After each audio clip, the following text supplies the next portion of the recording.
بسم اللہ الرحمن الرحیم الحمدللہ رب العالمین الصلاة والسلام علی محمد وآلہ طیبین الطاہرین المعصومین اللہم وفقنا وجمیع المشتغلین بجاہ محمد وآلہ طیبین الطاہرین اللہم صلی علی محمد وآل محمد۔ بسم اللہ الرحمن الرحیم۔ سلسلہ قرآن، فہم قرآن اور انس قرآن، درس قرآن ہمارا جو یہ سلسلہ چل رہا ہے، آج سورۃ مطففین، اس سلسلہ قرآن کی سورہ مطففین۔ سورہ مطففین علماء نے بعض نے کہا ہے کہ یہ مکی صورت ہے، بعض نے کہا ہے یہ مدنی صورت ہے، مدینہ میں نازل ہوئی۔ دو طرح سے علماء کے اقوال موجود ہیں۔ اس صورت کی ٹوٹل 36 آیات ہیں، 36 اس کی آیات ہیں، اور اس کی فضیلت کے بارے میں امام جعفر صادق علیہ السلام اللہم صلی علی محمد وآلہ، امام فرماتے من قرأ فی الفریضۃ ویل للمطففین اعطاہ اللہ الامن یوم القیامۃ من النار ولم ترہ ولم یرہ یمر علی جسر جہنم ولا یحاسب یوم القیامت۔ امام علیہ السلام فرماتے ہیں یہ سورہ مطففین اس قدر باعظمت ہے، اتنی بزرگ ہے۔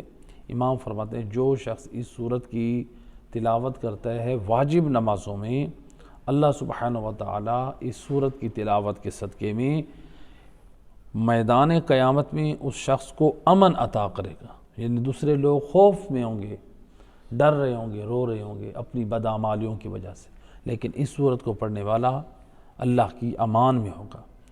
اور یہ اتنا خوش نصیب ہے کہ امام فرماتے ہیں جہنم کی آگ اس کو نہیں دیکھے گی اور یہ جہنم کی آگ کو نہیں دیکھے گا، یعنی جہنم سے اتنا دور ہوگا، نہ جہنم کی آگ اس کا مشاہدہ کرے گی، نہ یہ جہنم کی آگ کو۔ اور پھر فرمایا کہ یہ جہنم کی پل سے جب یہ گزرے گا تو بڑے اطمینان سے گزرے گا، اور اس کا حساب بھی نہیں ہوگا، یعنی بغیر حساب کے، یعنی اس طرح اللہ کی امان میں یہ جنت میں داخل ہو جائے گا۔ اس صورت کی یہ فضیلت ہے۔ دوسرے مقام پر امام جعفر صادق علیہ السلام اللہم صلی علی محمد وآل محمد، امام فرماتے ہیں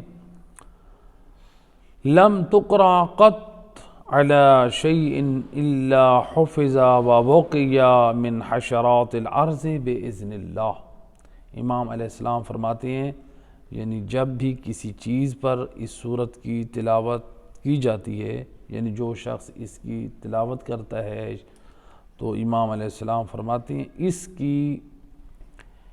اس صورت کی تلاوت کی وجہ سے جو تلاوت کرتا ہے اللہ اس کی حفاظت کرتا ہے، اور اللہ اس کو بچاتا ہے، اس کی حفاظت کرتا ہے۔ کس سے؟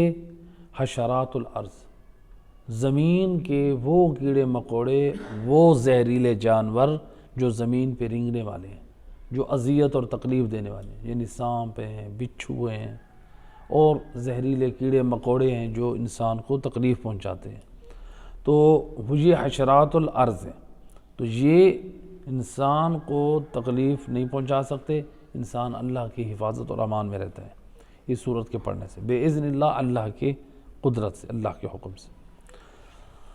پہلے ہم 6 آیات کی تلاوت اور اس کے پیغام کی طرف۔ بسم اللہ الرحمن الرحیم۔ ویل للمطففین الذین اذا اکتالوا علی الناس یستوفون وَإِذَا كَالُوهُمْ أَوْ وَزَنُوهُمْ يُخْسِرُونَ أَلَا يَظُنُّ أُولَئِكَ أَنَّهُمْ مَبْعُوثُونَ لِيَوْمٍ عَظِيمٍ يَوْمَ يَقُومُ النَّاسُ لِرَبِّ الْعَالَمِينَ۔ ان آیات کا ترجمہ۔ پہلی آیت مجیدہ ویل للمطففین، وائے ہے کم تولنے والوں پر، یعنی افسوس ہے کم تولنے والوں پر۔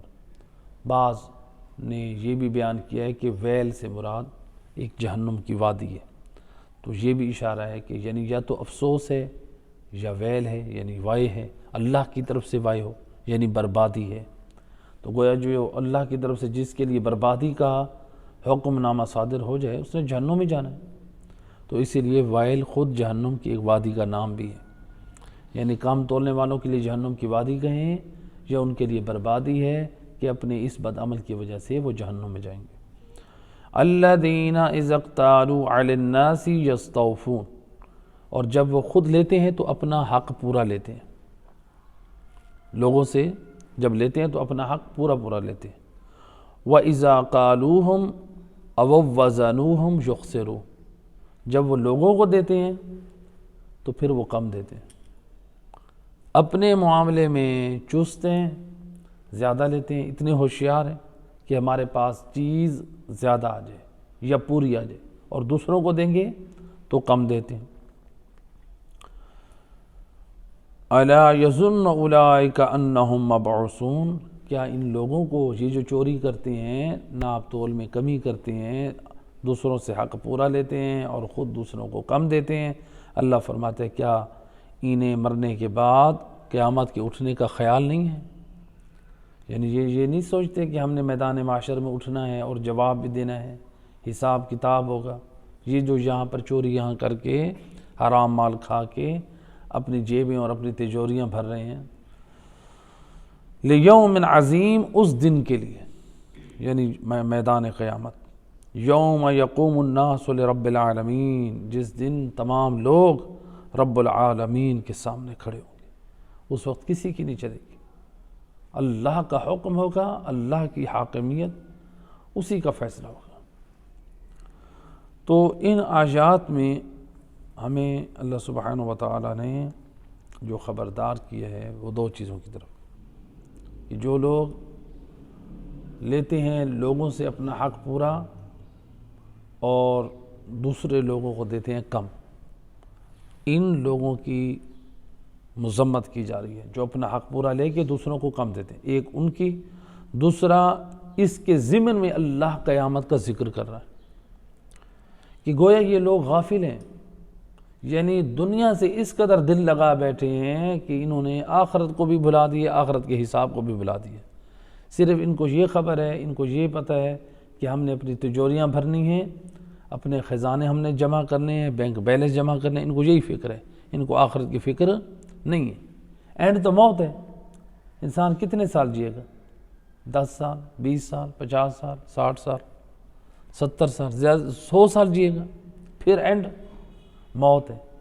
تھوڑے سے عرصے کے لیے انسان حرام کو جمع کرتا ہے، اور پھر جو آخرت کی زندگی ہے، قبر سے لے کر آخرت، پھر وہاں پر پھر موت نہیں ہے، انسان کو زندگی ہے، یہاں سے بھی موت نام، اس کا مطلب یہ نہیں ہے کہ انسان ختم ہو جاتا ہے، موت سے مراد یہ ہے کہ یعنی ہم جو موت آتی ہے یعنی ہم عالم دنیا سے ختم ہو کے ہم عالم برزخ کی طرف چلے جاتے ہیں، ایک عالم سے دوسرے عالم میں منتقل ہو رہے ہیں، قبر میں حساب کتاب شروع، پھر وہاں ہماری مرضی نہیں چلے گی، یہاں ہماری مرضی ہے، اچھے عمل کریں یا برے عمل کریں، قبر کے بعد پھر ہماری مرضی نہیں ہے، پھر ہمارے اختیار میں نہیں ہے، وہاں پر معافی، رونا دھونا بھی فائدہ نہیں دے، اگر کوئی رونا چاہتا ہے وہ اس دنیا میں۔ تو لہٰذا یہاں پر ان آیات میں اللہ سبحانہ و تعالیٰ نے ناپ تول کم کرنے والوں کو متوجہ کیا۔ روایت ہے کہ حضرت ابن عباس سے کہتے ہیں کہ جب رسول خدا صلی اللہ علیہ وآلہ وسلم مدینہ میں آئے تو لوگ کم تولتے تھے، تو اس میں مبتلا تھے، تو یہ آیات مجیدہ نازل ہوئیں، تو رسول اکرم صلی اللہ علیہ وآلہ وسلم نے ان آیات کو پڑھ کر سنایا، تو لوگوں نے پھر ناپ تول میں خیال رکھا۔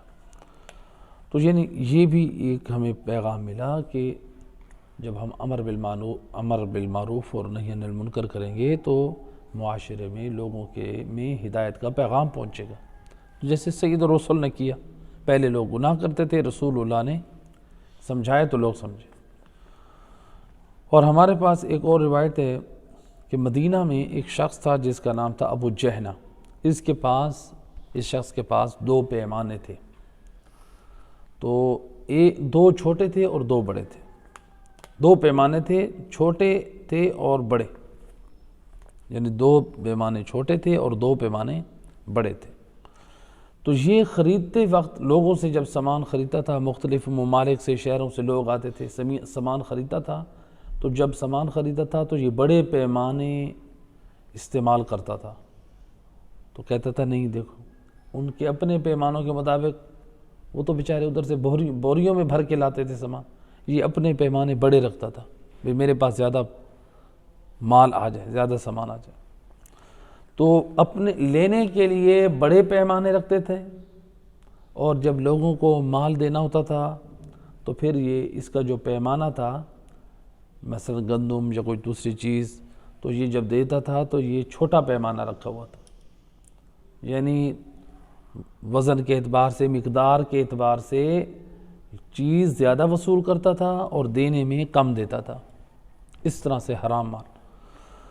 تو روایت میں ہے کہ اس شخص کی مذمت میں یہ آیتیں نازل ہوئیں، قرآن کریم کی، علیکم السلام، سورہ مطففین کی یہ آیتیں اس شخص کے بارے میں نازل ہوئیں کہ جو اپنا فائدہ دیکھتا تھا، دوسرے لوگوں کو نقصان پہنچاتا تھا۔ تو یہاں پر ہمارے پاس یعنی جو خرید و فروخت ہے، واقعاً اس کے احکام اور مسائل ہیں، جو جب انسان کوئی تجارت کرتا ہے، اپنا کاروبار کرتا ہے، تو اس کو چاہیے پہلے احکام شریعت سے واقف ہو۔ روایت ہے، صحابی ہیں امام علی ابن ابی طالب علیہ السلام، اللہم صلی علی محمد وعلی، امام کے صحابی اسبغ بن نباتہ یہ روایت نقل کرتے ہیں کہ امام علی علیہ السلام منبر کوفہ پر تھے، اور آپ نے یہ پیغام دیا ان لوگوں کو جو تجارت کرنے والے۔ امام علیہ السلام تجارت کرنے والوں کو پیغام دے رہے ہیں، قیامت تک کے تاجروں کے لیے امام کی یہ نصیحت ہے۔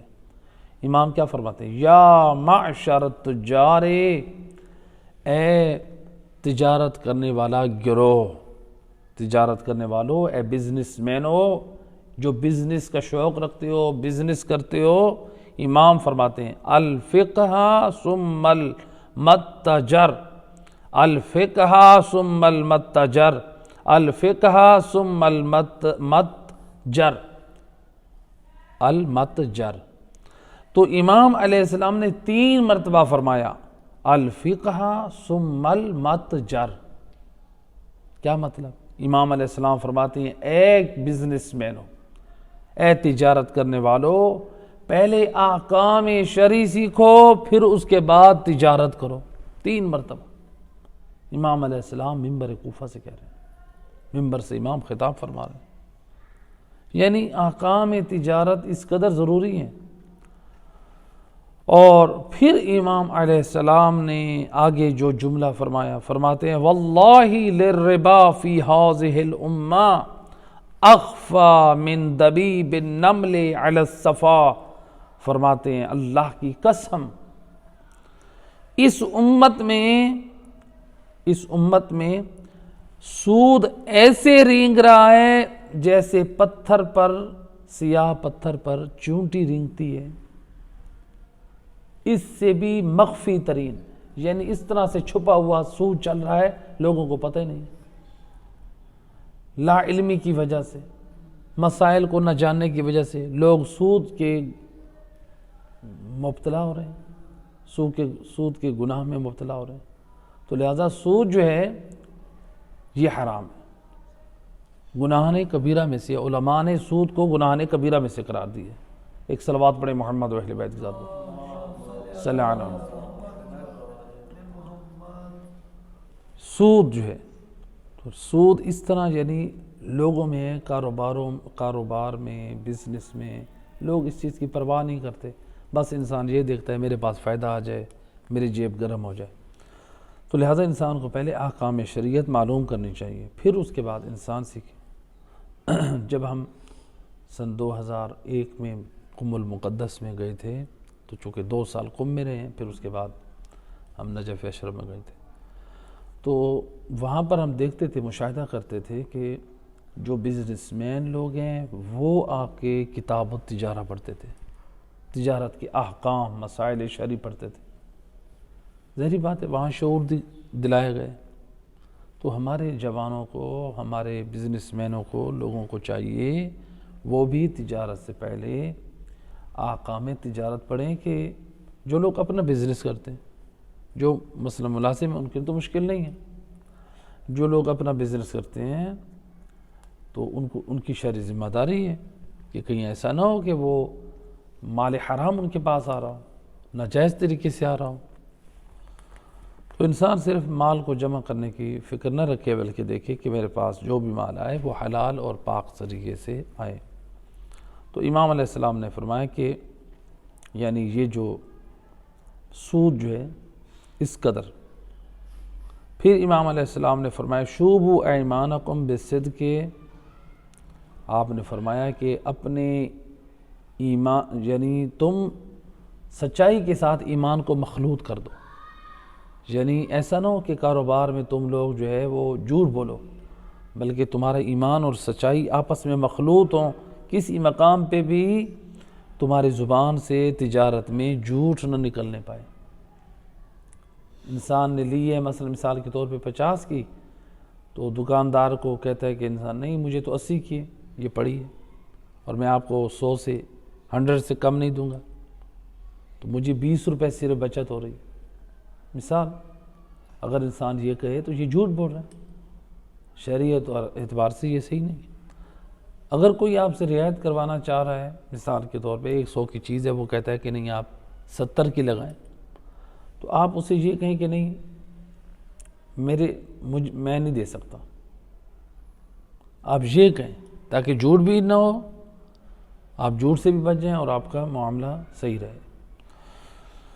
تو یہ جو ہے یہاں تک امام علیہ السلام نے اس کے بعد فرمایا التاجر فاجر والفاجر فی النار الا من اخذ الحق وعات الحق۔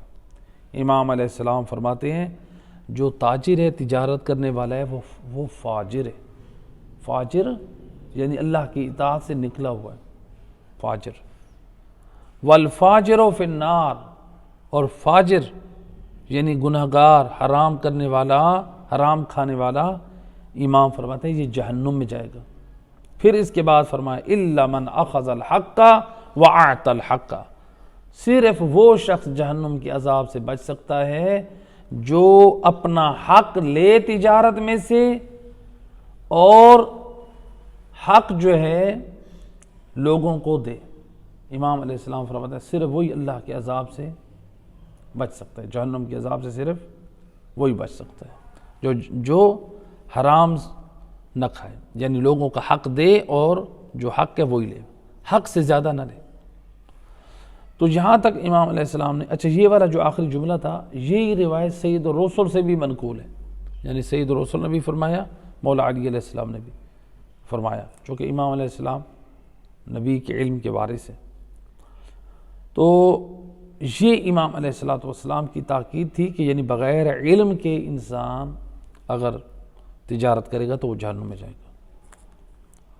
یہاں پر ایک اور مقام پر امام علی علیہ السلام نے حدیث فرمائی، وسائل الشیعہ کی یہ روایت ہے، امام فرماتے ہیں من اتجر بغیر علم ارتطم فی الربا ثم ارتطم۔ امام علیہ السلام فرماتے ہیں جو شخص بغیر علم احکام شریعت کے تجارت کرتا ہے وہ اپنے ہاتھوں کو سود میں آلودہ کرتا ہے، وہ پھنس جاتا ہے۔ کس میں؟ ارتطم فی الربا، وہ سود میں پھنس جاتا ہے، اس میں دھس جاتا ہے۔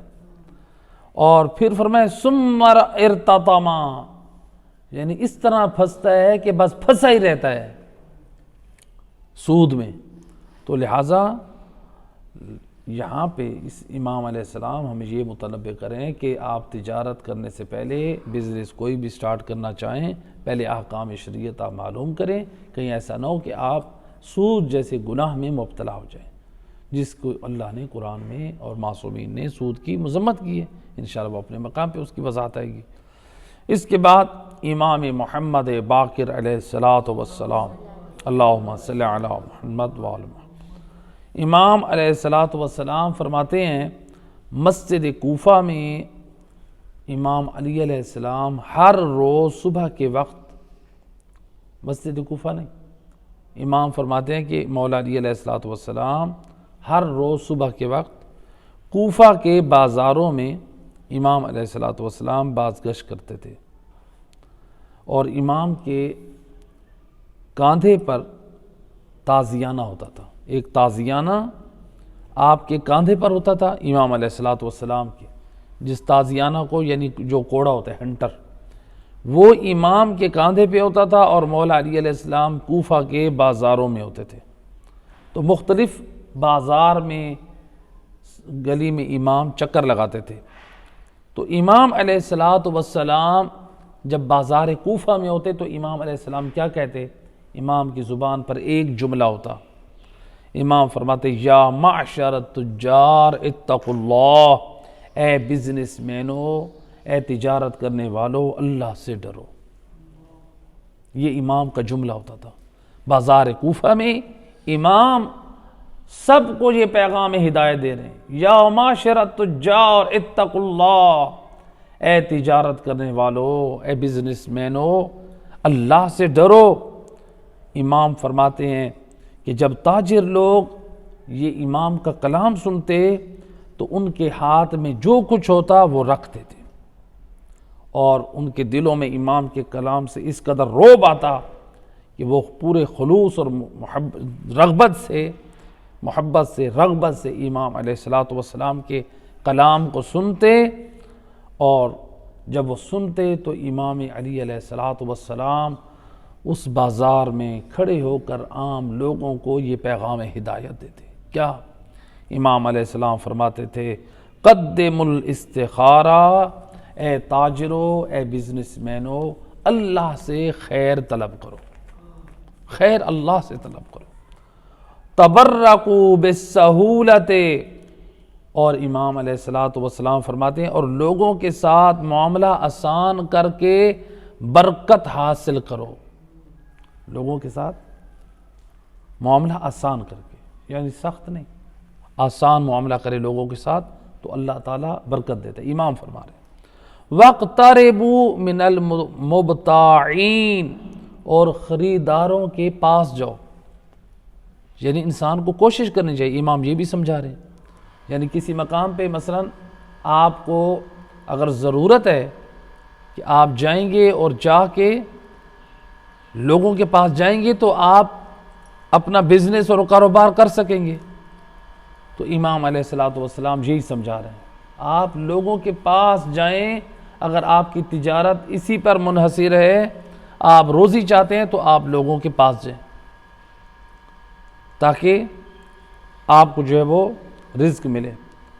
وَتَزَيَّنُوا بِالْحِلْمِ، امام علیہ السلام فرماتے ہیں اے تاجرو، تم لوگوں کے ساتھ جب پیش آؤ تو حلم کو اپنی زینت قرار دو۔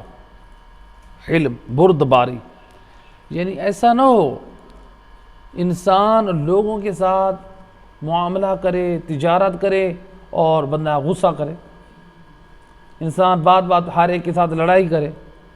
ہمارے ساتھ ہم جب دکان پہ جاتے ہیں، بعض دکاندار ایسے ہوتے ہیں جب وہ چھوٹی چھوٹی بات پہ غصہ کرتے ہیں، جب لڑائی کرتے ہیں، ہم لوگ کیا کرتے ہیں؟ یہی کہتے ہیں نا ٹھیک ہے اللہ حافظ ہم جا رہے ہیں، اور انسان کیا کہتے ہیں؟ دماغ پھرا بیٹھا یہ، اس کے پاس آئندہ نہیں جائیں گے، لوگوں کو بھی روکتے ہیں۔ یہی تو امام سمجھا رہے ہیں، آپ حلم بردباری کے ساتھ دکان پر بیٹھیں، گاہکوں کے ساتھ محبت کے ساتھ اور حلم کے ساتھ پیش آئیں، جب وہ بھی آپ کے پرماننٹ گاہک بنیں گے، آپ کے خریدار بنیں گے، اور دوسرے لوگوں کو بھی وہ جا کر کہیں گے وہ بندہ بڑا باادب اور بااخلاق ہے، زبان کا بڑا میٹھا ہے وہ۔ یہ انسان اخلاق اور پیار سے بھی، یعنی اگر گاہکوں کے ساتھ اگر ان کی رسپیکٹ اور عزت کرے تو انسان کے رزق میں برکت آتی ہے، انسان کے گاہک بڑھتے ہیں۔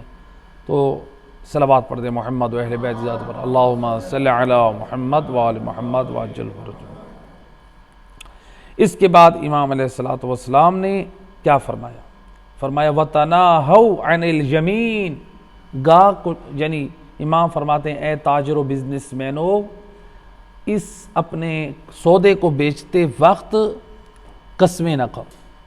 لوگ ہوتے ہیں نا قسم کھاتے ہیں، چھوٹی چھوٹی بات کی قسم کھاتے ہیں، اللہ کی قسم یہ مجھے اتنے کی پڑی ہے، اللہ کی قسم مجھے یہ اتنے کی پڑی۔ بھئی قسم کیوں کھاتے ہیں آپ اپنا معاملہ صاف رکھیں، قسم کھانے کی ضرورت ہی نہیں ہے۔ جو اصرار کر اس کے معذرت چاہتا ہوں، مجھے اس سے کم پہ وارے نہیں، بس انسان یہ کہتا ہے کہ انسان جھوٹ سے بھی بچ جائے، قسم بھی نہ کھائے، قسمیں نہیں کھائے۔ امام فرماتے ہیں وَجَانِبُ الْكِذْبَ، امام علیہ الصلوۃ صلوات پڑھے محمد و اہل بیت اللہم صلی علی محمد و آل محمد وعجل فرجہ۔ امام فرماتے ہیں وَجَانِبُ الْكِذْبَ، اور جھوٹ سے اپنے آپ کو بچائے رکھو، یعنی جھوٹ سے پرہیز کرو، یعنی اس میں انسان جھوٹ بھی نہ بولے تجارت میں۔ پھر اس کے بعد امام علیہ السلام نے فرمایا وَتَجَافَوْا عَنِ الظُّلْمِ، اور امام فرماتے ہیں ظلم سے بچو، یعنی ظلم بھی نہ کرو کسی پہ، ایسا نہ ہو کہ یعنی تم اس میں جو ہے چیز غلط دے دو، چیز پیسے اچھی کے لو اور چیز غلط دے دو، یا پیسے پورے کے لو اور چیز کم دے دو، یہ ظلم ہے۔ امام فرماتے ہیں ظلم سے بچو، وَأَنصِفُ الْمَظْلُومِينَ، اور مظلوموں کے ساتھ انصاف کرو۔ کیا مطلب؟ یعنی اگر کسی مقام پر کسی کا پیسہ پھنس گیا ہے، کسی شخص نے اس کا مال روک لیا ہے، کوئی مظلوم ہے، تو آپ ظالم لوگوں سے وہ مال لے کے مظلوموں کو دلواؤ، یہ ہے مظلوموں کی مدد، یہ ہے ان کے ساتھ انصاف کرنا۔ یہ یعنی اگر ہماری اپروچ میں ہم کر سکتے ہیں کسی مومن کی مدد اور ہیلپ، تو اس طرح کرنا چاہیے۔ اور پھر فرمایا وَلَا تَقْرَبُوا الرِّبَا، امام فرماتے ہیں اے بزنس مینوں، تجارت کرنے والوں، خبردار سود کے قریب نہ جائیں، کبھی بھی اس کے قریب نہ جائیں۔ وَأَوْفُوا الْكَيْلَ وَالْمِيزَانَ، آپ نے فرمایا اور پیمانے اور وزن جو استعمال کرتے ہو اس کو آپ پورا ادا کرو، یعنی جو چیزیں گنتی میں دینی ہے وہ بھی پوری دو، اور جو وزن کے اعتبار سے دینی ہے وہ بھی پوری دو، اور جو پیمائش کے اعتبار سے دینی ہے وہ بھی پوری دو، یعنی ناقص نہ دو۔ یعنی جیسے کپڑا فروش ہوتے ہیں، پیمائش کے اعتبار سے کم دے دیں، میٹر کی بات کیا ہے کہ گز میں دے دیں، حرام کر رہے ہیں وہ۔ یہ اسی طرح سے جو لوگ گنتی میں چیز بیچتے ہیں، مثال کے طور پہ گنتی میں کوئی چیز ہے، کوئی مثلا کتنے روپے درجن ہے، مثلا کیلے لینے جا رہے ہیں ہم، تو وہ جو ہے مثلا اس نے 12 کیلوں کی جگہ پہ 10 کیلے دے دیے، 11 دے دی، حرام کیا۔ یا اسی طرح سے کوئی اور چیز، انڈے لینے گئے، درجن کے اعتبار سے ہیں یا وزن کے اعتبار سے، بعض علاقوں میں وہ وزن کے اعتبار سے بکتے ہیں، جیسے ایران میں وزن کے اعتبار سے بھی بکتے ہیں اور درجن کے اعتبار سے بھی۔ تو یعنی دنیا کے بعض علاقوں میں مثلا بعض چیزیں وزن کے اعتبار سے یا عدد کے اعتبار سے، تو لہٰذا عدد اور وزن پورا ہونا چاہیے، تو لہٰذا کم نہیں ہونا چاہیے۔ اس کے بعد امام علیہ السلام نے فرمایا وَلَا تَبْخَسُوا النَّاسَ أَشْيَاءَهُمْ، اور لوگوں کی چیزوں میں کمی نہ کرو، یعنی کوئی چیز دے رہے ہو لوگوں کو تو اس میں کمی نہ کریں، تولنے میں، ماپنے میں کسی طرح سے بھی کمی نہ کریں۔ وَلَا تَعْثَوْا فِي الْأَرْضِ مُفْسِدِينَ، اور امام نے فرمایا اور زمین میں باعث فساد نہ بنو، زمین میں فتنہ و فساد نہ پھیلاتے پھرو، تو لہٰذا ایسا کام بھی نہ کرو۔ فَيَطُوفُ فِي جَمِيعِ أَسْوَاقِ الْكُوفَةِ، امام علیہ السلام یہ نصیحت کوفہ کے تمام بازاروں میں امام چکر بھی لگاتے اور یہ نصیحت کا بیان بھی دیتے رہتے۔ یہ ہے امام علیہ السلام کی تعلیمات۔ اس کے بعد روایت کا جملہ ہے ثُمَّ يَرْجِعُ فَيَقْعُدُ لِلنَّاسِ، اس کے بعد امام علیہ السلام بازار کوفہ سے جب یہ اپنا بیان ہدایت دیتے تو اس کے بعد امام علیہ السلام آتے واپس اور امام لوگوں میں بیٹھ کے فیصلے کرتے لوگوں کی ہدایت کے۔ یہ تھے امام علی علیہ السلام کی سیرت۔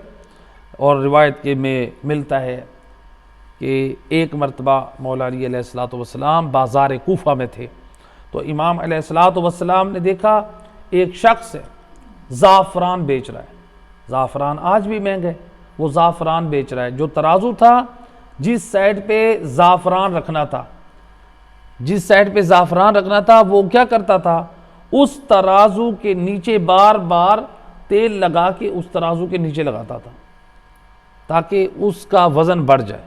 ظاہری بات ہے، تھوڑا سے بھی تیل کی وجہ سے وزن بڑھ جائے گا تو زعفران کم دینا پڑے گا، کیونکہ زعفران کافی مہنگی چیز ہے، آج بھی گراموں میں بڑا مہنگا ملتا ہے وہ زعفران۔ تو اس دور میں بھی زعفران بہت مہنگا تھا، تو زعفران جس پلڑے میں رکھنا تھا وہ تیل کو ہاتھ لگاتا تھا اور ترازو کے اس حصے میں وہ رکھ دیتا تھا۔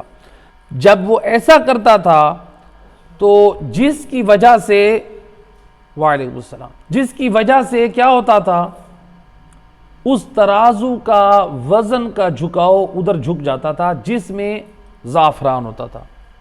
امام علی علیہ السلام نے دیکھا، امام علیہ السلام کو یہ بات پسند نہ آئی کہ یہ شخص جو ہے یہ حرام کام کر رہا ہے، یعنی تیل لگا رہا ہے اور اپنے پاس زعفران زیادہ رکھنے کے لیے، یعنی اس کو کم دینے کے لیے اس طرح یہ حرام کام کر رہا ہے۔ اب امام علیہ السلام نے جب یہ منظر دیکھا تو امام رکے نہیں۔ دین سے محبت یہ ہے، کسی کو حرام کرتا دیکھیں اس کی اصلاح کریں۔ آج لوگ کہتے ہیں کہ چھوڑیں جی ہم کیا کریں، چھوڑ رہے ہیں تو پھر امر بالمعروف نہی عن المنکر کون انجام دے گا؟ اگر آپ کو دین کے پیغام دینے میں کوئی شخص کہتا ہے یہ سخت ہیں، یہ منہ پھٹ ہیں، یہ زبان کے تیز ہیں، یہ فلاں، نہ میرا دوست، دین کے پیغام میں دینے میں کوئی منہ پھٹ نہیں، ہاں الفاظ پیارے ہوں، الفاظ اچھے ہوں، حکمت ہو۔ لہٰذا دین کا پیغام سب کو دینا ہے۔ اس کا مطلب یہ تو نہیں ہے کہ اللہ کا دین کو کوئی پامال کرتا رہے، اللہ کے دین کا مذاق اڑاتا رہے، نمازیں چھوڑے، کوئی پردے کی پرواہ نہ کرے، مثلا داڑھی نہ رکھے، اللہ کے دین کو معمولی سمجھے اور ہم اس کو کچھ بھی نہ کہیں، ہم نماز کی تلقین نہ کریں، پھر چھوڑیں فساد آئے گا، کیا اچھا سمجھائیں، چھوڑیں وہ جوا کھیلتا ہے تو کھیلیں، کیا سمجھائیں، شراب پیتا ہے تو نہ، اگر ہم برے لوگوں کو نہیں سمجھائیں گے تو پھر آل محمد کی یہ تعلیمات کس کے لیے ہیں؟ ہر فرد کی ذمہ داری ہے معاشرے میں جب برائی دیکھیں برائی پر خاموش نہ رہیں، روکیں، چاہے وہ بھائی ہو، چاہے وہ بیٹا ہو، چاہے وہ بیوی ہو، چاہے وہ رشتہ دار ہوں، چاہے وہ ماموں ہوں، چاہے وہ چاچا ہوں، چاہے وہ خالو ہوں، کوئی بھی ہو، چاہے وہ حتیٰ کہ والدین ہوں، لیکن ان کے ادب اور احترام کو سامنے رکھتے ہوئے کہہ دیں ادب کے الفاظ میں کہ آپ اس طرح سے کہہ دیں۔ مثلا اگر والد کوئی حرام کام انجام دیتا ہے، نماز نہیں پڑھتا، کہیں نماز پڑھا کریں یا نماز نہ پڑھا کریں، ادھر بیٹھ کے مثلا خطاب آپ کسی اور کو کریں، والد کے سامنے، والدہ کے سامنے، اگر وہ نماز نہیں پڑھتے، وہاں پر رسول اللہ اور ائمہ ہدیٰ کی روایت نماز کے بارے میں سنا دیں، آپ کا مقصد ہو ان کو ہدایت، پیغام ہدایت پہنچنا، تو یعنی اس طرح سے ہم ہدایت کر سکتے ہیں۔ تو لہٰذا یہ ہماری شرعی ذمہ داری ہے۔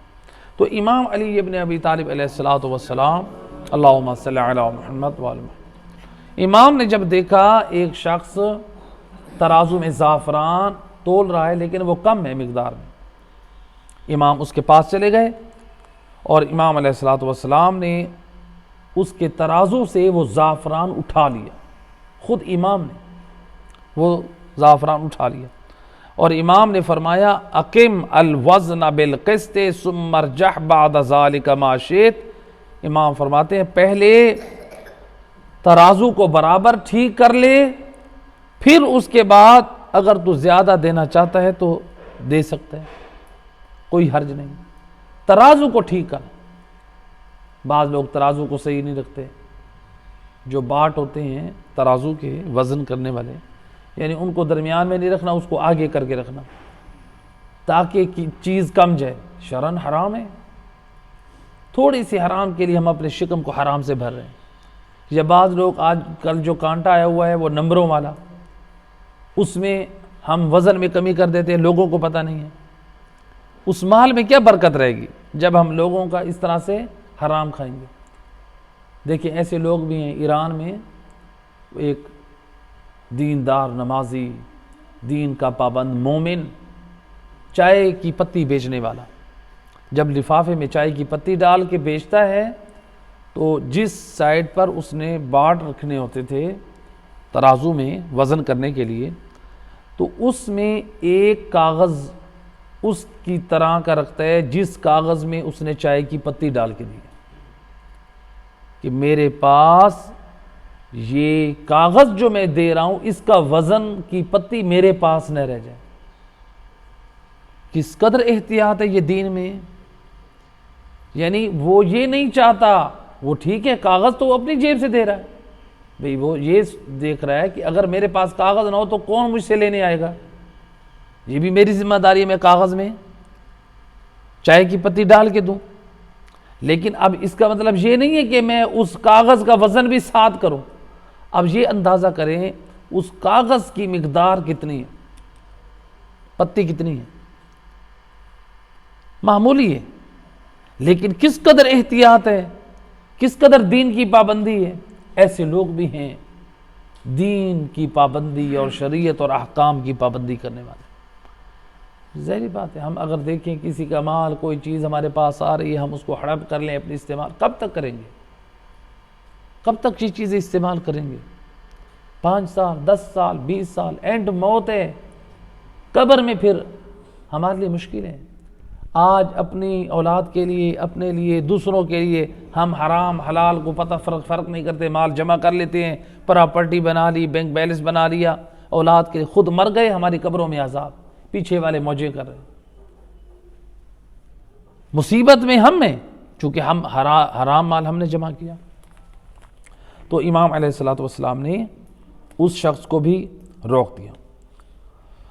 روایت کی جملہ ہے کہ ایک اور روایت ہے، رسول خدا صلی اللہ علیہ وآلہ وسلم اللہم صلی علیہ سید الرسل فرماتے ہیں کہ جو شخص ناپنے تولنے میں خیانت کرے گا اس کو جہنم کے نچلے طبقے میں ڈال دیا جائے گا۔ ناپنے اور تولنے میں جو شخص خیانت کرے گا جہنم کے نچلے طبقے میں اس کو ڈال دیا جائے گا، اور اس جگہ 2 پہاڑوں کے درمیان ہوگی، اس کی جگہ 2 پہاڑوں کے درمیان ہوگی، اور اس سے کہا جائے گا کہ ان پہاڑوں کا جو ہے وہ وزن اٹھا، ان کا وزن کر، ان میں برابر کون ہے، یعنی وہ ہمیشہ اسی عذاب میں رہے گا۔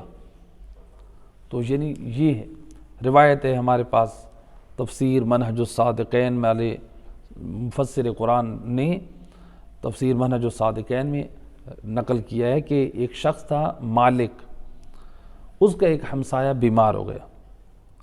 جب یہ بیمار ہوا تو یہ جو مالک، یہ جو شخص تھا، یہ اپنے ہمسایہ کی عیادت کے لیے گیا۔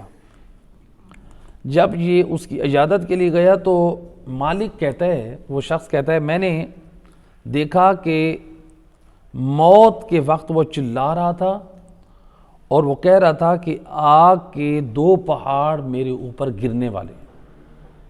میرا ہمسایہ رو رہا ہے، چلا رہا ہے، کہتے ہیں آگ کے 2 پہاڑ میرے اوپر گرنے والے ہیں۔ وہ کہتے ہیں میں نے اس سے کہا یہ تمہارا وہم ہے، یعنی یہ بیماری کی حالت میں ایسے کہہ رہا ہے کہ پہاڑ کے 2 آگ کے 2 پہاڑ میرے اوپر گرنے والے ہیں۔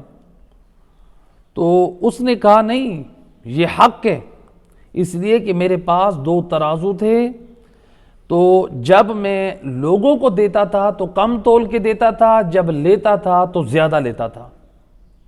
یہ آگ کے 2 پہاڑ میرے اس بد عملی کی سزا ہیں جو آج میرے اوپر وقت موت عذاب کے طور پر میرے سامنے پیش کیے گئے، جو میں دیکھ رہا ہوں تم نہیں دیکھ رہے، یعنی یہ ہے حرام مال۔ یہاں پر ہمارے پاس آیت اللہ عراقی اپنی کتاب دار السلام میں ایک حکایت نقل کرتے ہیں آیت اللہ عبد الحسین خانصاری سے۔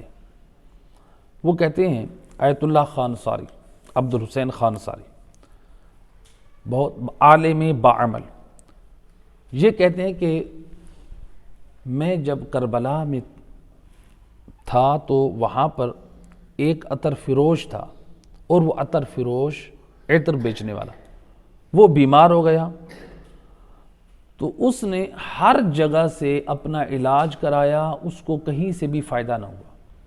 اس نے اپنے گھر کی قیمتی سے قیمتی چیزیں بھی بیچ ڈالیں اپنے علاج کے لیے، لیکن کہیں سے بھی فائدہ نہ ہوا۔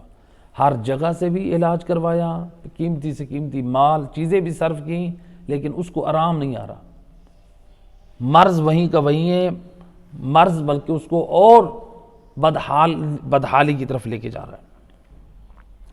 کہتے ہیں کہ میں جو ہے اس شخص کے پڑوس، یعنی اس کی تیمارداری کے لیے میں جب اس کے پاس پہنچا تو میری موجودگی میں وہ اپنے بیٹے سے کہتا ہے کہ یہ فلاں چیز جو ہے وہ گھر کی بیچ دے، یعنی گھر کی ضرورت پوری کرنے کے لیے اس کے پاس کچھ بھی گھر میں مال نہیں تھا، تو گویا نوبت اب یہاں تک پہنچ چکی ہے کہ وہ گھر کی چیزیں بیچ رہا ہے، قیمتی سے قیمتی، یعنی اس قدر بدحال، یعنی ایک مالدار تھا، سرمایہ دار تھا، بزنس مین تھا، لیکن اس قدر اس کے اوپر مصیبتیں آئیں، بیماری میں مبتلا ہوا، پیسہ سارا اس کی بیماری پہ خرچ ہو رہا ہے اور گھر کی ساری چیزیں بک رہی ہیں، اس کا سرمایہ ختم ہو رہا ہے، لیکن اس کو بیماری سے افاقہ نہیں ہو رہا۔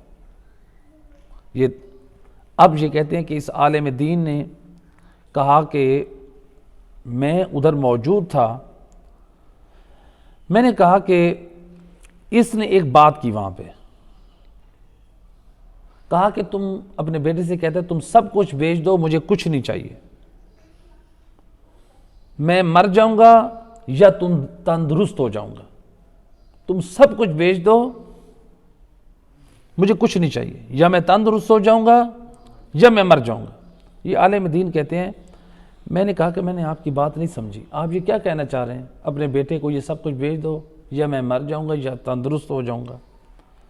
تو انہوں نے کہا کہ وہ جو مریض بستر مرض پہ تھا، اس نے ایک ٹھنڈی بھری آہ سرد، وہ کہتا ہے کہ قبلہ مجھ سے ایک بہت بڑا گناہ ہوا ہے۔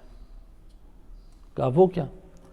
کہا کہ اسی کربلا شہر میں ایک وبا آئی تھی، بخار یا زکام کی، اس کی وجہ سے جو طبیب تھے، جو ڈاکٹر و حکیم تھے، انہوں نے علاج تجویز کیا تھا کہ اس وبا اور مرض کا علاج لیمو کا خالص رس ہے، لیمو کا خالص رس ہے، اس کے ذریعے سے اس کا علاج ممکن ہے۔ لوگ وہ رس بیچ رہے تھے، میں بھی وہ بیچ رہا تھا، لوگوں کے استعمال کی وجہ سے وہ رس کم پڑنے لگا، رس کم پڑنے لگا، مہنگا ہونے لگا۔ میں نے کیا کیا؟ اس رس میں چھاچھ کا استعمال شروع کر دیا، چھاچھ جو خود لیمو سے بنتا ہے، یعنی آدھے لیمو سے آپ کافی سارا لیمو کا چھاچھ بنا رہے۔ کہا کہ میں اس میں چھاچھ بنا کے اس لیمو کے رس میں مکس کرتا تھا، کسی کو پتہ نہیں چلتا تھا، مہنگا بھی تھا اور میرے پاس کافی پیسہ بھی آ رہا تھا، حرام مال، حرام طریقہ، رس بیچنا تھا خالص اور میں بیچ رہا تھا مکس، ملاوٹ والا، چھاچھ کے ساتھ ملا ہوا۔ کہا کہ اب لوگوں کے پاس ختم ہو گیا، میرے پاس چونکہ ملاوٹ والا تھا تو ملاوٹ والا تھا، میں بیچ رہا تھا، لوگ بھی میری طرف بھیج رہے تھے، اب میرے پاس وہ بھی ختم ہو گیا جو لیمو کا رس چھاچھ میں ملاوٹ والا تھا۔ اب جب وہ بھی ختم ہو گیا، میں نے کیا کیا؟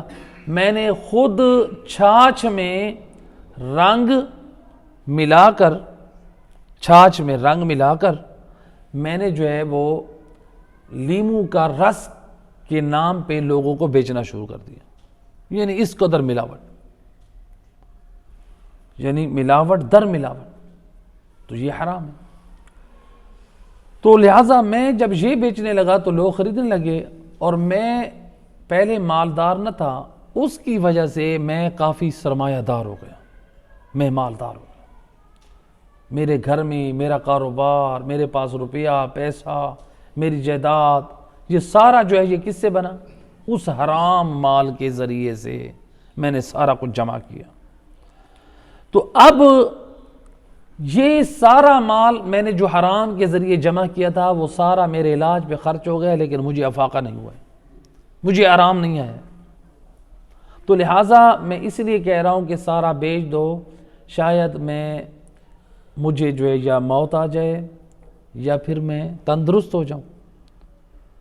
تو اس نے یہ بات کی، وہ عالم دین کہتے ہیں کہ کچھ عرصے بعد جو ہے پھر اس شخص کی وفات ہوئی. لیکن افسوس یہ ہے کہ جب وہ مرا تو لوگوں کا مقروض ہو کے مرا، لوگوں کا حق اس کی گردن پہ تھا. تو انسان صرف یہ کہے کہ اب یہ سارا کچھ بیچ دو، یاد رکھیں شریعت کا مسئلہ ہے. اگر کوئی کسی کے ذمہ حرام مال ہے اور وہ کہے کہ اللہ تعالیٰ سے میں معافی مانگ لوں، معافی قابل قبول نہیں ہے. وہ معافی تب قابل قبول ہے جب لوگوں کا حق دے دیں، لوگوں سے معافی مانگیں. ہم لوگوں کا حق کھا کے اللہ سے معافی مانگ رہے ہوتے ہیں، ایسے ہے کہ نہیں؟ لوگوں میں، معاشرے میں حق لوگوں کا کھاتے ہیں اور معافیاں اللہ سے مانگتے ہیں. لوگوں کا حق کھا کر لوگوں سے معافی مانگیں، سب کچھ مال یہی رہ جائے گا. ہم نے لوگوں کا حق روک کے اپنی اولادوں کے لیے، دوسروں کے لیے بنا رہے، اپنی قبر کو سیاہ اور کالا کر کے جا رہے. کیا منہ دکھائیں گے؟ پیچھے ہماری اولاد عیش کرے گی. ہم نے اپنے رشتہ داروں کا حق روکا، پیچھے ہماری اولاد عیش کرے گی اور ہماری قبر سیاہ ہے. جواب ہم نے دینا ہے. وہاں پر ہماری مرضی نہیں چلے گی، وہاں پر یہ پوچھا جائے گا بتاؤ تم نے دین کے مطابق حقداروں کو حق دیا؟ یہ اپنی سوچ کو بیان کرتے رہے. لہٰذا اس لیے آج ہمیں چاہیے ہم علماء کے پاس بیٹھیں، ان سے معلوم کریں کہ آپ ہمیں بتائیں شرعی اعتبار سے ہم پر اگر رشتہ داروں کا یہ حق بنتا ہے تو ہم ان کو دیں. علماء کے پاس بیٹھیں، اہل علم کے پاس بیٹھیں. جیسے آپ ڈاکٹر کے پاس جاتے ہیں، اس سے مشورہ لیتے ہیں کہ آپ بتائیں ہمیں کیا کریں. عالم دین کے پاس بیٹھیں، یہ صورتحال ہے، اب بتائیں میرے مال میں میرے رشتہ داروں کا کیا حق بنتا ہے، کیا میں ان کا حق دوں یا نہ دوں. اپنے مزاج کو، اپنے دماغ کو، اپنے بنائے ہوئے اصولوں کو دین پہ لاگو نہ کریں، بلکہ شریعت کو معلوم کریں، شریعت کے مطابق ہمیں کیا حق دینا ہے. تو جو حکم شریعت کا ہو اس کے مطابق ہم عمل کریں، تبھی ہماری نجات ہے. ایک صلوات پڑھیں محمد و علیہ. بار دیگر باواز بلند صلوات.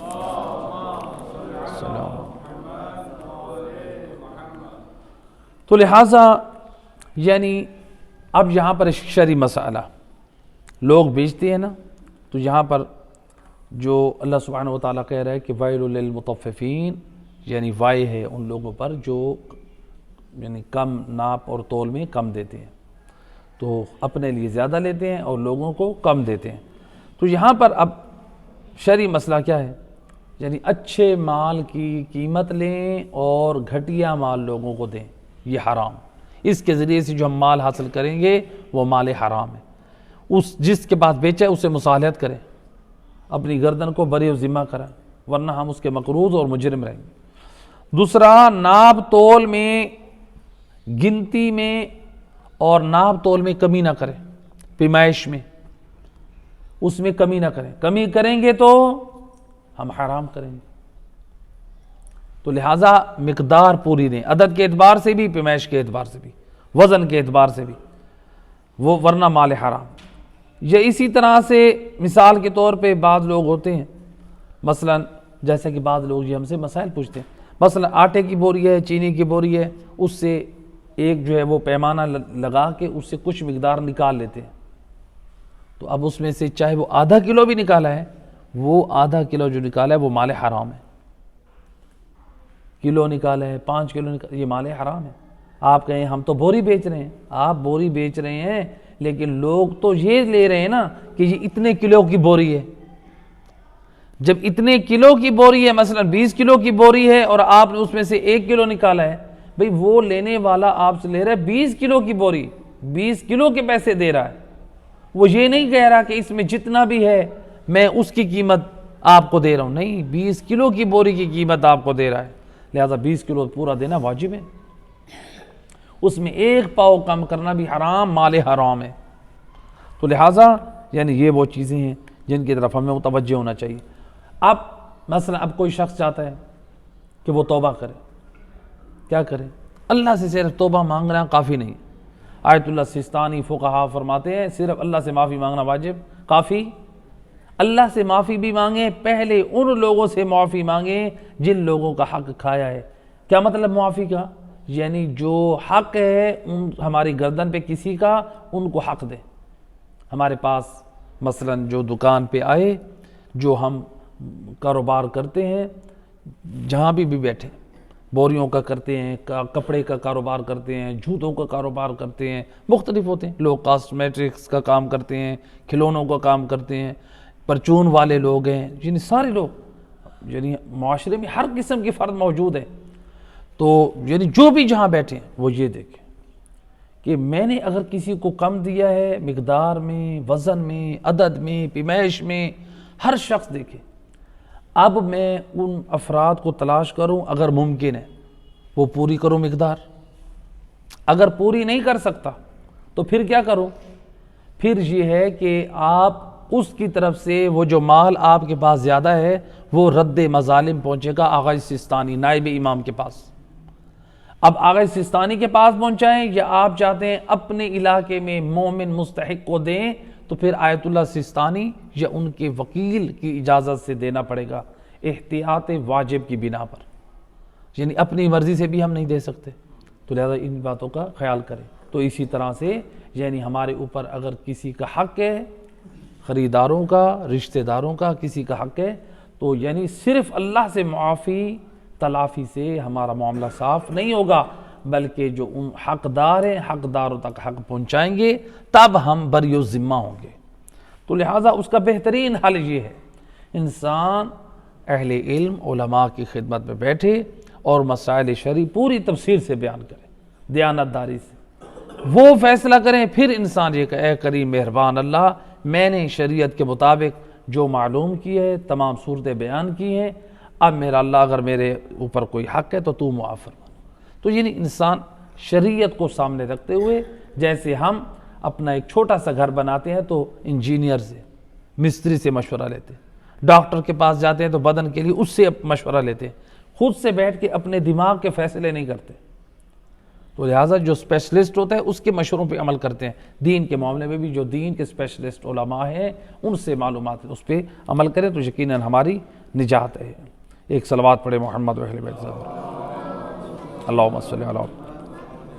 ایک آخری روایت ہمارے اس موضوع پر، جو روایت میں ہے کہ ایک دن سید الرسل حضرت محمد مصطفیٰ صلی اللہ علیہ وآلہ وسلم صلی اللہ علیہ، آپ بازار مدینہ منورہ سے گزر رہے تھے، رسول اللہ نے دیکھا ایک شخص گندم بیچ رہا ہے، اس کی گندم بڑی خوبصورت اور بڑی اچھی تھی، عمدہ تھی۔ رسول اللہ نے دیکھ کے کہا کہ تمہاری گندم تو بہت اچھی ہے۔ آپ نے جیسے اس میں ہاتھ ڈالا تو نیچے سے بیکار اور غلط گندی قسم کی گندم جو ہے وہ ظاہر ہو گئی۔ جب اس کی بیکار اور گندی جو ہے وہ اس کی گندی جو ہے اور بیکار قسم کی گندم جو ہے وہ ظاہر ہوئی تو سید الرسل نے ایک جملہ فرمایا، کیا فرمایا؟ اراکا ما اراکا ما اراکا الا وقد جمعت خیانتا وغشا۔ امام علیہ السلام فرماتے ہیں میں تو یہی دیکھ رہا ہوں کہ تو نے خیانت اور ملاوٹ کو جمع کر رکھا ہے۔ یہ تو خیانت بھی کر رہا ہے، یعنی اوپر سے کچھ دکھا رہا ہے اور اندر سے کچھ ہے، اور یہ ملاوٹ بھی کر رہا ہے اور خیانت بھی کر رہا ہے۔ جو دکھائیں وہی دیں، ایسا نہ ہو ہم دوسروں کو کچھ دکھائیں اور دیں کچھ اور نہ۔ تو لہٰذا اس اعتبار سے تو ہر چیز کا یعنی ہم سے حساب ہو، اس لیے معصومین کی روایات ہیں کہ آپ تجارت کرنے لگیں، کوئی کاروبار کرنے لگیں چھوٹے سے چھوٹا، حتیٰ کہ آپ ایک چھوٹا سا ٹھیلا، آپ ایک ریڑھی بھی لگانا چاہ رہے ہیں، آپ اس کے اوپر بھی پہلے احکام تجارت کو سیکھیں۔ پہلے چھوٹے چھوٹے بچے جو آتے ہیں ہمارے پاس یہ جو چیزیں خریدنے کے لیے، اس میں بھی شرعی احکام ہیں، کیا ہم ان کے پاس بیچ سکتے ہیں یا نہیں بیچ سکتے؟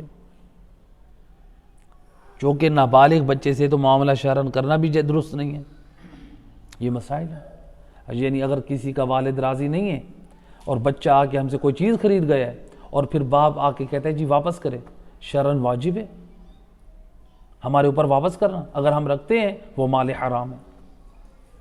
ان مسائل کی طرف کون متوجہ ہوگا؟ جب ہم پڑھیں گے نہیں، سمجھے گا نہیں، متوجہ کیسے ہوں گے؟ لہذا احکام شرعی کو سمجھیں۔ اس کے بعد آیت نمبر 7، 8، 9 اس میں اللہ سبحانہ وتعالی قَلَّا إِنَّ كِتَابَ الْفُجَّارِ لَفِي سِجِّينٍ وَمَا أَدْرَاكَ مَا سِجِّينٌ، کتاب مرقوم۔ آیت نمبر 7 کا ترجمہ اللہ سبحانہ و تعالیٰ فرماتا ہے یقیناً بدکار لوگوں کا نامہ اعمال سجین میں ہے۔ اور پھر فرمایا تو کیا جانے کہ سجین کیا ہے؟ کتاب مرقوم، یہ لکھی ہوئی کتاب ہے، یعنی یہ تو لکھی ہوئی کتاب ہے۔ تو لہذا فجار اللہ نے اس جہاں پر استعمال کیا فجار۔ فجار کیا ہے؟ یعنی فاجر سے، فجار جمع ہے یعنی بدکار لوگ، تو فاجر یعنی استعمال ہوتا ہے نا فاسق اور فاجر، معاشرے میں استعمال، علماء استعمال کرتے ہیں کہ فلاں شخص فاسق و فاجر ہے۔ کس کو کہتے ہیں فاسق و فاجر؟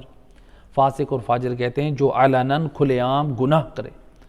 تو فاسق کہتے ہیں، فاسق اس لیے کہتے ہیں کہ انسان فسق کرتا ہے یعنی پھسل جاتا ہے حدود شریعت سے، اپنے آپ کو باہر نکال دیتا ہے۔ تو جو اپنے آپ کو حدود شریعت سے باہر نکال دے، نافرمانی خدا کرے، دین کی مخالفت کرے، اس کو فاسق کہتے ہیں۔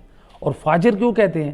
فاجر کہتے ہیں اس لیے کہ وہ علناً گناہ کرتا ہے، فجر جیسے طلوع فجر ہوتی ہے نا کہ روشنی طلوع ہوتی ہے، تو فاجر یعنی یہ بھی علناً گناہ کرتا ہے، لوگوں میں چھپ کے گناہ نہیں کرتا، علناً داڑھی صاف کرا رہا ہے، علناً لوگوں کو پتہ ہے یہ کھلے عام گناہ کرتا ہے۔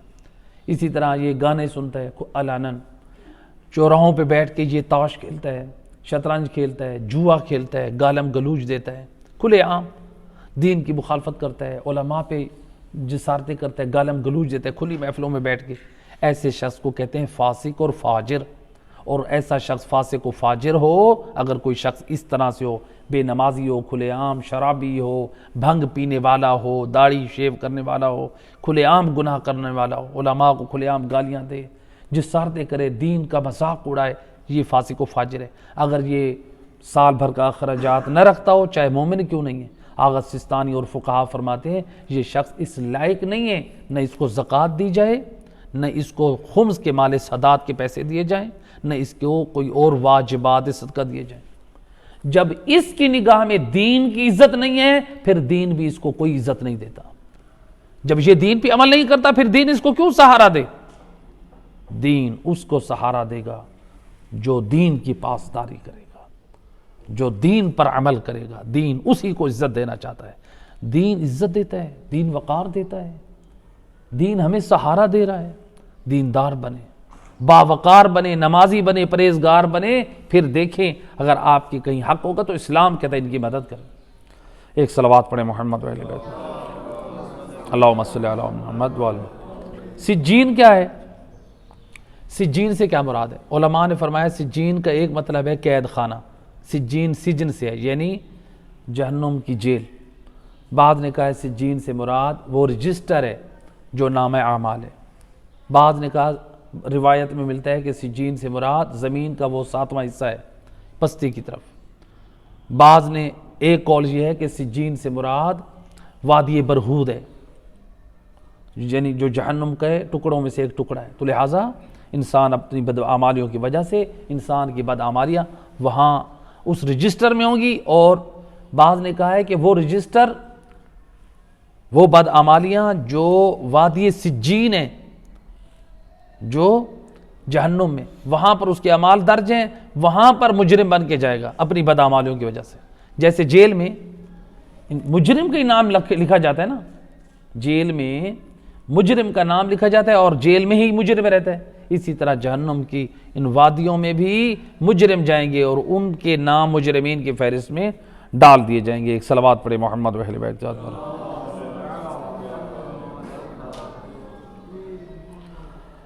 ایک بار دیگر بابا سے بلند صلوات، اللہم صلی علی محمد۔ تو لہٰذا فاسق اور فاجر یعنی بدکار لوگ، تو لہٰذا یہاں پر ایک اور مثال کے ساتھ جو ہے نوجوانوں کو پیغام ہو جائے، بچوں کو پیغام ہو جائے۔ دیکھیں گناہوں سے اپنے آپ کو بچائیں، اپنا دامن بچائیں۔ گناہ ہمارے لیے کس قدر مضی ہیں، گناہوں میں لذت نہیں ہے۔ لوگ سمجھتے ہیں کہ گناہوں میں لذت ہے۔ دیکھیں اس کی ایک مثال، جو شخص خارش کا مریض ہوتا ہے تو وہ کیا کرتا ہے؟ اپنے خارش والے زخم میں وہ خارش کرتا ہے، اس کو جتنا ڈاکٹر روکتے ہیں وہ پھر خارش کرتا ہے، اس کو مزہ آتا ہے، لذت حاصل ہوتی ہے، اس کو لطف آ رہا ہوتا ہے نا، اس کو سکون مل رہا ہوتا ہے۔ لیکن جب وہ رکتا ہے تو کیا ہوتا ہے؟ اس کی خارش کرنے کی وجہ سے اس کے بدن میں سوزش بڑھ جاتی ہے، تکلیف بڑھ جاتی ہے۔ تو لہٰذا جو اس کو پہلے لذت حاصل ہو رہی تھی خارش کرنے کی وجہ سے، اس کے مقابلے میں جو بعد میں تکلیف ہو رہی ہے، جو مرض بڑھ رہا ہے، وہ زیادہ ہے۔ ایسے کہ نہیں؟ یہی گناہ جو ہے، جو آج معاشرے میں انجام ہم دیتے ہیں، وہ ان کی لذت عارضی ہے، ان کی لذت ظاہری طور پر ہے، ہمیشہ کے لیے نہیں ہے۔ وہ ایسی لذت ہے جو ختم ہو جانے والی ہے، لیکن جو اس کے بدلے میں ہم نے اللہ کے عذاب کو دعوت دی ہے، وہ ہمیشہ کے لیے، وہ نہ ختم ہونے والی ہے۔ تو اسی طرح سے آج ہمارے نوجوان ذرا غور کریں، فکر کریں، عارضی لذت کے لیے وہ خلوتوں میں جو حرام کرتے ہیں، جنسی تسکین کے لیے وہ حرام کے ذریعے سے اپنی شہوت کو پورا کرتے ہیں، لواط جیسے گناہ میں مبتلا ہوں یا مشت زنی جیسے گناہ میں مبتلا ہوں، وہ جوان اور وہ بچے، یہ حرام ہے، یہ گناہ کبیرہ میں سے ہے۔ آپ ایک لمحے کی، کچھ وقت کی لذت کے لیے آپ اللہ کے عذاب کو دعوت دے رہے ہیں۔ روایت میں ایک مرتبہ امام علی ابن ابی طالب علیہ السلام، اللہم صلی علی محمد وعلی محمد، امام کی خدمت میں ایک شخص نوجوان کو لے کر آئے، جس کو کچھ لوگوں نے دیکھا وہ اپنے ہاتھ سے اپنی جنسی لذت کو پورا کر رہا تھا، شادی کے اسباب مہیا نہیں کیے۔ آج نوجوانوں کو چاہیے اپنی شادی کے اسباب مہیا کریں، اگر حرام میں مبتلا ہونے کا خوف ہے یا والدین کی شرعی ذمہ داری ہے، وہ اپنی اولاد کے ایمان کی سلامتی کی فکر کریں۔ لہٰذا وہ نوجوان حرام کے ذریعے سے اپنی خواہش اور شہوت کو پورا کر رہا تھا، امام کی خدمت میں لائے۔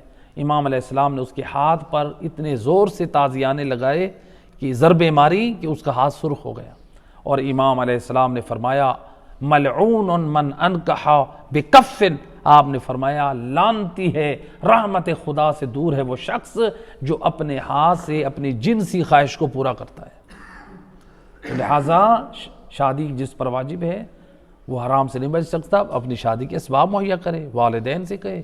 اس لیے سید الرسول فرماتے ہیں اگر والدین کی شادی کی تاخیر میں والد موجب بن رہا ہے اور وہ حرام میں مبتلا ہوگا تو والد بھی برابر کا گناہگار اور مجرم ہے۔ اپنی اولاد کے ایمان کی سلامتی کی فکر کریں، ہم لوگ اس کی اپنی اولاد کی جو ہے وہ تعلیم، ان کی دنیا کے بارے میں فکر کرتے ہیں۔ تو لہٰذا لیکن قربان جو امام علی کے اس پاک کردار پہ، روایت کا جملہ ہے امام علیہ السلام نے شرعی سزا دی، نصیحت بھی کر دی، نصیحت کے بعد امام نے بیت المال سے کچھ آپ نے درہم و دینار دے کے فرمایا جاؤ تم پر شادی فرض ہو چکی، شادی کرو، بیت المال سے۔ لوگوں کے ایمان کی سلامتی، کاش ہمارے وہ مخیر حضرات، وہ لوگ اس بات کی طرف توجہ کریں جو دین کے لیے اور کام کرتے ہیں، معاشرے میں جو غریب لوگ ہیں، مستحق لوگ ہیں، جو لوگ معاشرے میں مال کے نہ ہونے کی وجہ سے حرام میں مبتلا ہو جاتے ہیں، زنا کے گناہ میں، لواط کے گناہ میں، مشزنی کے گناہ میں، دوسرے حرام کاریوں میں مبتلا ہو جاتے ہیں، ان نوجوانوں کو، ان بچوں کو، ان بچیوں کو سپورٹ کریں تاکہ ان بچیوں اور بچوں کے ایمان کی سلامتی ہو، معاشرہ برائی اور بے حیائی سے، حرام کاریوں سے محفوظ ہو جائے، اور یہ بھی بہت بڑا اجر و ثواب ہے۔ تو لہٰذا اس لیے علماء اخلاق فرماتے ہیں آپ کبھی بھی کوئی نیکی انجام دینا چاہتے ہیں، اس نیکی سے پہلے دیکھیں کہ یہ مثلاً آپ کے علاقے میں 2 کام ہو رہے ہیں، آپ 2 نیکی کے کام کرنا چاہ رہے ہیں، آپ یہ دیکھیں کہ میرے کس نیکی کے کام میں زیادہ اہمیت ہے، اس میں کیا زیادہ فائدہ ہے دین کا، اس میں کیسے جو ہے وہ دین خدا جو زیادہ پھیل سکتا ہے، لوگوں کے ایمان کی سلامتی کس کام میں زیادہ ہے، آپ اس کام کو پہلے ترجیح دیں۔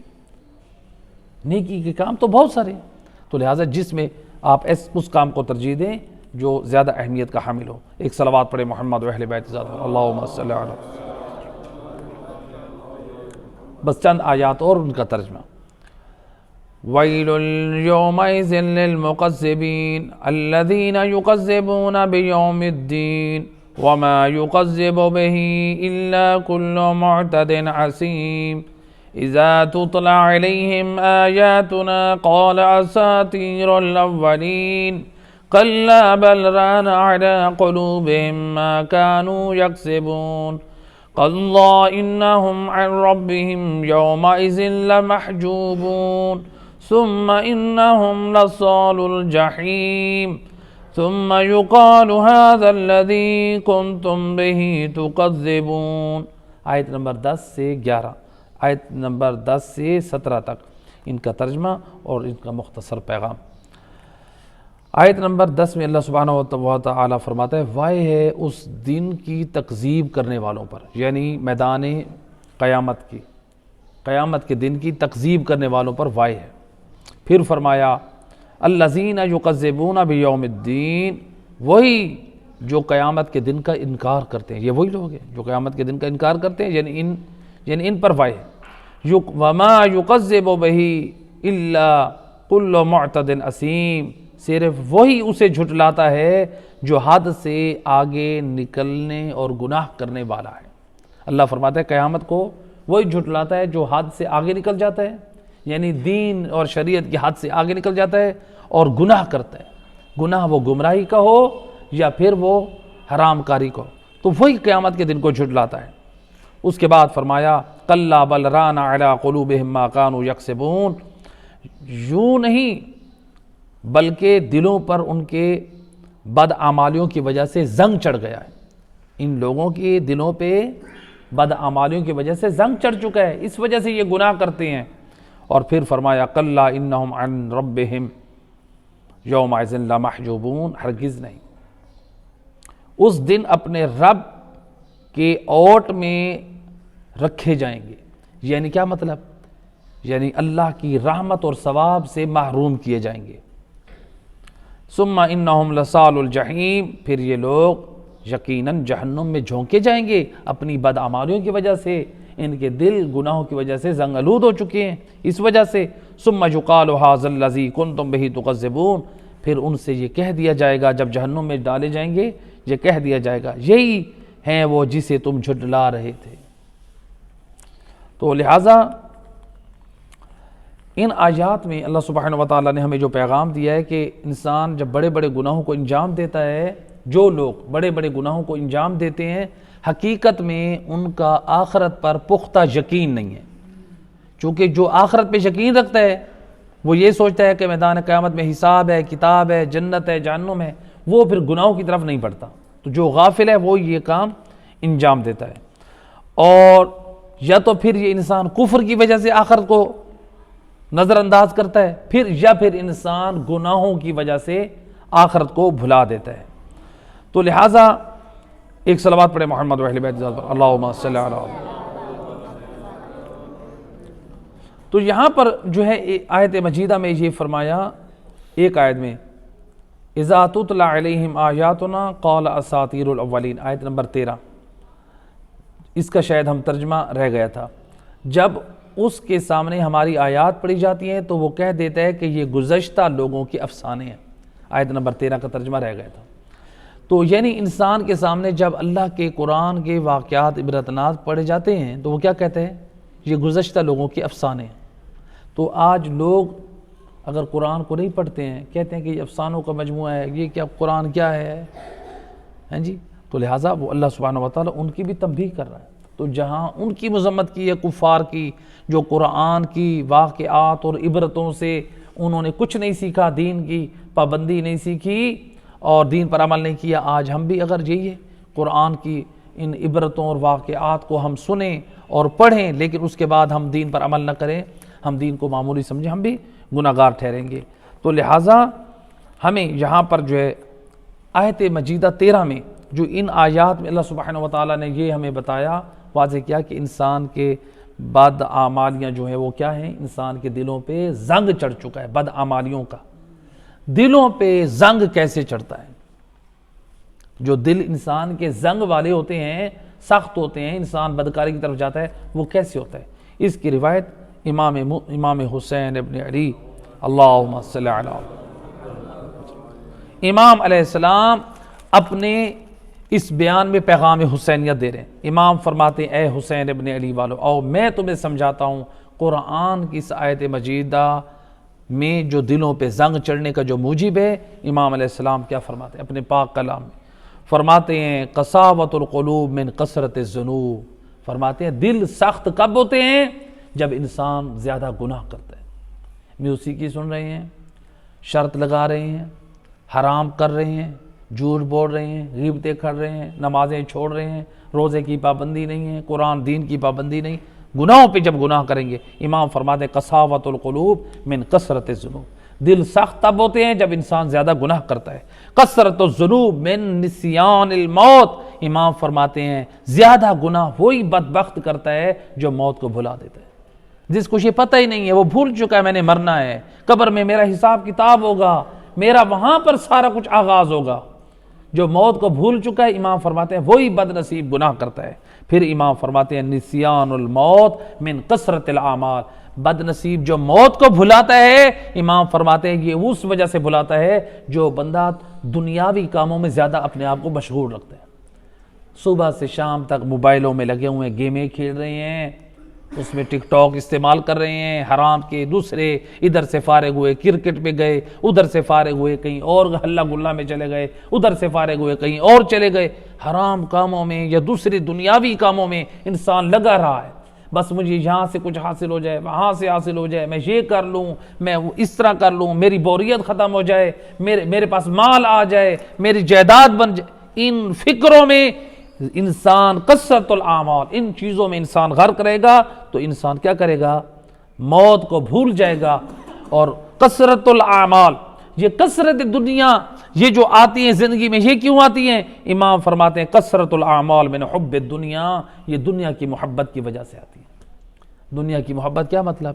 میرے پاس پیسہ ہو، جائیدادیں ہوں، میرا نام ہو، بینک بیلنس ہو، آرام ہو، چاہے زندگی میں نماز نہ ہو، چاہے زندگی میں اخلاق نہ ہو، چاہے زندگی میں واجبات کی پابندی نہ ہو، چاہے زندگی میں والدین کا احترام نہ ہو، چاہے زندگی میں مہمانوں کی آئی تعظیم نہ ہو، یعنی انسان کو یہ فکر ہو میرا پیٹ، میری اولاد، میری جائیداد، میرا گھر، میرا کاروبار، یہ فکر ہو، انسان کو نہ رشتہ داروں کے حقوق، نہ والدین کے حقوق، نہ معاشرے میں غریب لوگوں کے حقوق، نہ خمس و زکوٰۃ کی پابندی، نہ نماز اور دین کی پابندی، نہ اچھے اخلاق کی پابندی۔ امام فرماتے ہیں یہ سب حب دنیا کی وجہ سے ہے۔ حب دنیا کے بارے میں بس آخری روایت، امام علی ابن ابی طالب علیہ السلام فرماتے ہیں آؤ اے علی کے حب دارو، امام اپنے چاہنے والوں کو کیا پیغام دے رہے ہیں؟ امام فرماتے ہیں حب الدنیا راس کل خطیہ، امام فرماتے ہیں اے علی والو، دنیا کی محبت کیا ہے؟ ہر گناہ کی جڑ ہے، راس کل خطیہ، دنیا کی محبت ہر گناہ کی جڑ ہے۔ اور پھر فرمائے الدنیا جیفا، اے علی والو سن لو یہ دنیا مردار ہے، وطالبها کلاب، اور اس دنیا پہ ٹوٹ پڑنے والے، اس حلال و حرام کا خیال نہ کرنے والے، اس دنیا کے حاصل کرنے کے لیے دین خدا کو پامال کرنے والے، امام فرماتے ہیں وہ کتے ہیں، طالبها کلاب، دنیا کو طلب کرنے والے کتے ہیں۔ اللہ اکبر، دنیا کیا ہے؟ الدنیا جیفا، دنیا مردار ہے، اور اس کے طلب کرنے والے کون ہیں؟ کتے ہیں۔ یعنی امام یہ سمجھا رہے ہیں آپ دنیا سے جو استفادہ کریں وہ آخرت کے لیے کریں، دنیا میں آپ جو استفادہ کریں اپنے جینے کے لیے کریں، اپنے آسائش و آرام، لیکن اس طرح نہ ہو کہ آپ آخرت سے غافل ہو جائیں۔ تو لہٰذا جو دنیا کو حاصل کرے دنیا کے لیے، یہ ہے حب دنیا۔ اگر دنیا کو حاصل کریں آخرت کے لیے، واجبات کی ادائیگی، مستحبات کی ادائیگی کے لیے، یہ خود آخرت کے لیے، یہ دنیا کے لیے نہیں، یہ دنیا نہیں ہے، یہ حقیقت میں آخرت ہے۔ اور اسی کے بارے میں تو مولا علی نے فرمایا الدنیا مزرعۃ الآخرہ، دنیا آخرت کی کھیتی ہے، آپ دنیا کے ذریعے سے آخرت کمائیں، نہ کہ آپ دنیا میں اس طرح سے غرق ہو جائیں۔ تو لہٰذا یہ جو ہے انسان دنیا سے دل نہ لگائے بلکہ دنیا سے آخرت بنائے۔ پروردگارہ بحق محمد و اہل بیت علیہ الصلوۃ والسلام ہمیں درس قرآن پر عمل کی توفیق عطا فرما۔ اے کریم مہربان اللہ،